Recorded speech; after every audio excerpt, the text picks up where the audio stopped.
Hello friends, स्वागत है आप सभी का द थिंकर स्टडी में। दोस्तों, आज के इस वीडियो में बात करने वाले हैं रेलवे ईएलपी एंड टेक्नीशियन के लिए CB2 या लेवल 2 के लिए आपकी एग्जाम ट्रेड डीजल मैकेनिक की क्लास 18 के बारे में। जी हाँ दोस्तों, आज की जो क्लास होने वाली है वो डीजल मैकेनिक के साथ साथ उन सभी मैकेनिकल ट्रेड्स के लिए इंपॉर्टेंट है जो कि बच्चों ने ELP CB2 के लिए अप्लाई की है। तो दोस्तों, आज का जो हमारा लेक्चर होने वाला है उसका नाम है कटिंग टूल्स। दोस्तों, ये कटिंग टूल्स का पार्ट 4 है।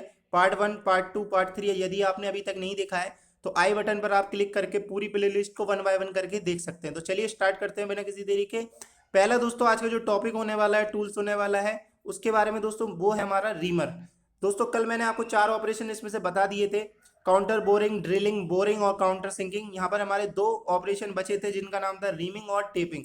ठीक है दोस्तों, इन दोनों के बारे में अच्छे से समझाने से पहले मैं आपको इन दोनों के बारे में एक हिंट देना चाहता हूँ जिसको समझने में आपको काफ़ी आसानी होगी। दोस्तों, रीमिंग कैसा प्रोसेस है वो पहले आप सुन लीजिए। जिसका यूज ड्रिल होल को फिनिश करने के लिए और उसका साइज बढ़ाने के लिए किया जाता है, वो रीमिंग कहलाती है आपकी। और टेपिंग कहलाती है दोस्तों जिसके द्वारा अंदरूनी चूड़ियां काटी जा सके, तो वो आपकी टेपिंग कहलाती है। ठीक है, अब वन बाय वन करके हम लोग अच्छे से पढ़ते हैं एक एक टॉपिक को। सबसे पहले आप ये देखिए, एक ये जो आपको टूल दिख रहा है यहाँ पर, इसको बोलते हैं दोस्तों रीमर। क्या बोलते हैं? रीमर। ठीक है, ये इस तरह से वर्क पीस है, देख रहा होगा आपको, ये आपका रीमर टूल लगा हुआ है, यही वाला। ठीक है, इस पे क्या कर रहे हैं, इस पे ड्रिल कर रहे हैं। इसको यूज कहाँ किया जाता है? ड्रिल होल को फिनिश करने के लिए और उसका साइज बढ़ाने के लिए किया जाता है रीमर का यूज। ठीक है, अब इसकी थ्योरी सेक्शन थोड़ा सा जान लेते हैं। दोस्तों, ये रीमर जो है एक मल्टी पॉइंट कटिंग टूल है जिसका प्रयोग पहले हुए सुराख को परिशुद्ध साइज में फिनिशिंग करते हुए बड़ा करने के लिए किया जाता है।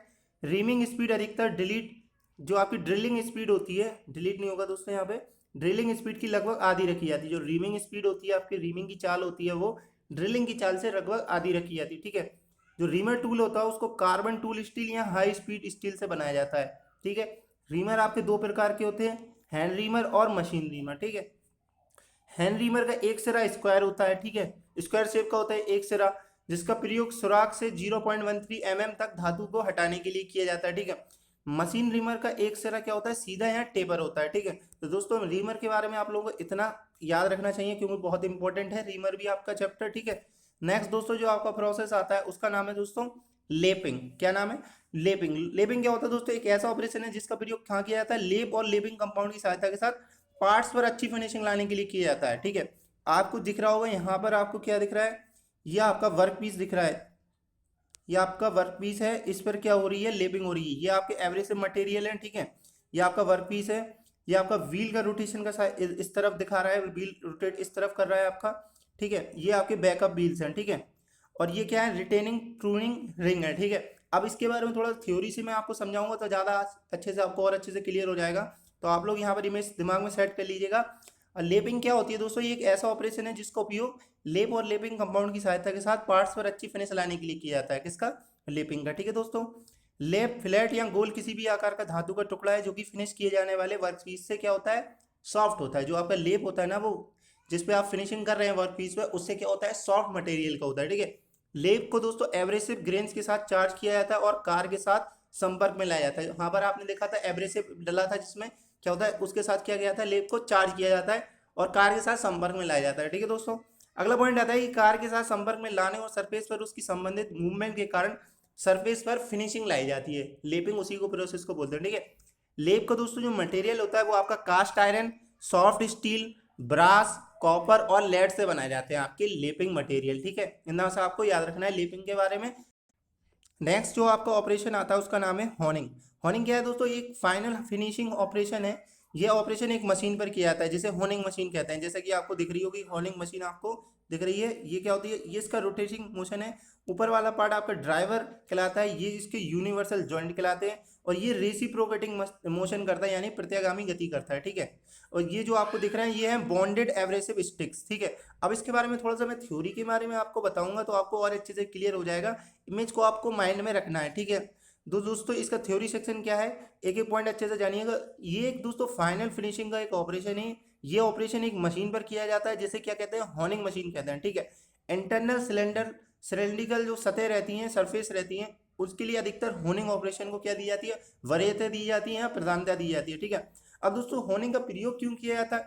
अच्छी फिनिश लाने और बोर को उच्च ग्रेड का बनाने के लिए इसका प्रयोग किया जाता है। बोर का साइज बढ़ाने के लिए इसका उपयोग किया जाता है होनिंग का। ठीक है, होनिंग कैसा ऑपरेशन है? ये फाइनल फिनिशिंग का ऑपरेशन है। ये ऑपरेशन पे एक मशीन पर किया जाता है जिसे क्या कहते हैं? Honing machine.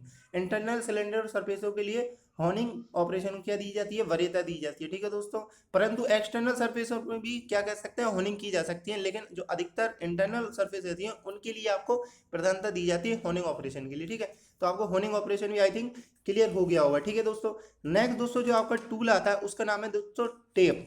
टेप क्या होता है वो आप ध्यान से सुनिएगा दोस्तों। टेप एक प्रकार का कैसा है? कटिंग टूल है, जिसके द्वारा क्या करते हैं, जो आपकी अंदरूनी चूड़ियां होती है ना, इंटरनल थ्रेड, उसको काटा जाता है। जैसा कि आपको दिख रहा होगा, इसका आगे वाला जो आपको शेप दिख रहा है वो थ्रेड टाइप का दिख रहा होगा दोस्तों। ये वर्क पीस में जब रोटेट करता है, ड्रिल करता है, तो यहाँ पर जो अंदरूनी सरफेस होती है, इंटरनल सरफेस, उसमें क्या होती है? इंटरनल थ्रेड कटे आती है। ठीक है, और टूल की रोटेशन भी आप देख सकते हैं, फीड डायरेक्शन भी आप देख सकते हैं, नीचे के यहाँ पर टॉप टू बॉटम की तरफ चलता है। ठीक है, टेप ये वाला टूल जो आपको दिख रहा है इसको बोलते हैं दोस्तों टेप। ठीक है, टेप के द्वारा जो होता है वो चूड़ियां काटने के लिए पहले टेप के साइज के अनुसार ड्रिल के द्वारा सुराख करके टेपिंग की जाती है। ठीक है दोस्तों, क्या? टेप के द्वारा चूड़ियां काटने के लिए पहले टेप के साइज के अनुसार ड्रिल के द्वारा सुराख करके टेपिंग की जाती है। ठीक है, नेक्स्ट क्वेश्चन आता है कि इसका अधिकतर जो आपके ये टेप रहते हैं वो ज्यादातर किसके बनाए जाते हैं? हाई कार्बन स्टील के बनाए जाते हैं, और इनकी बॉडी को हार्ड व टेम्पर किया जाता है। किसके? टेप को। ठीक है, किसी टूटी हुई टेप को बाहर निकालने के लिए पेंचकस या टेप एक्सट्रैक्टर का या नोच प्लायर का प्रयोग किया जाता है। यानी आप अगर इसमें पीस में वर्क करते करते आपका जो टेप है, टेप टूल है, वो क्या हो गया?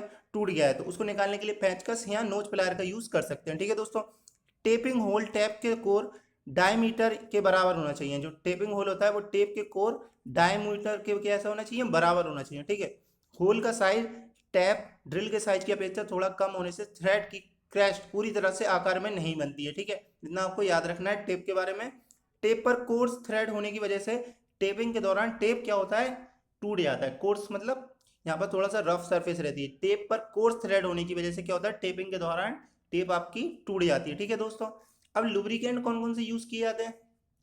लेकिन दोस्तों यहाँ पर याद रखिए, अगर लुब्रिकेंट जो आपके मटेरियल होता है टेप का, उसके अनुसार यूज किया जाता है। जैसे आपका टेप बना है स्टील का, तो आप लॉर्ड ऑयल का यूज करेंगे। ठीक है, अगर एल्यूमिनियम का अगर आपका टेप बना है तो आप पैराफिन या केरोसिन ऑयल यूज करेंगे। ठीक है, कास्ट आयरन का मटेरियल बना है आपका टेप, तो सूखा लुब्रिकेंट यूज करेंगे। ठीक है, इस तरह से आपको याद रखना है और नोट्स बनाते रहिएगा। ठीक है, नेक्स्ट दोस्तों जो आपका टूल आता है उसका नाम है डाई। ठीक है, काफी इंपॉर्टेंट है डाई भी आपके लिए। इसका प्रयोग दोस्तों कहाँ किया जाता है? भारी चूड़ियां काटने के लिए किया जाता है। कहाँ पर? जब आपको आउटर मतलब एक्सटर्नल थ्रेड काटनी है तो आप डाई का यूज करेंगे। ठीक है, अब ये बनाई किस मटेरियल की जाती है डाई? हाई कार्बन स्टील या एलॉय स्टील की आपकी क्या बनाई जाती है? डाई बनाई जाती है। ठीक है, खराब या जंग लगी थ्रेड्स को ठीक करने के लिए डाई नट का प्रयोग किया जाता है। दोस्तों जब खराब या जंग लगी थ्रेड को ठीक करना है तो आप किसका यूज करेंगे? डाई नट का यूज करेंगे। ठीक है, कहाँ पर यूज होता है? अब आपको यूज याद रखना है, जो आप भारी चूड़ियां काट रहे हैं यानी एक्सटर्नल थ्रेड को कट कर रहे हैं तो आपका डाई का यूज, डाई टूल का यूज किया जाएगा। ठीक है दोस्तों, इन आपको याद रखना है डाई टूल्स के बारे में। ठीक है, जो कि आपके एग्जाम पॉइंट ऑफ व्यू से काफी इंपॉर्टेंट है। रीमर, टेपिंग और डाई के बारे में।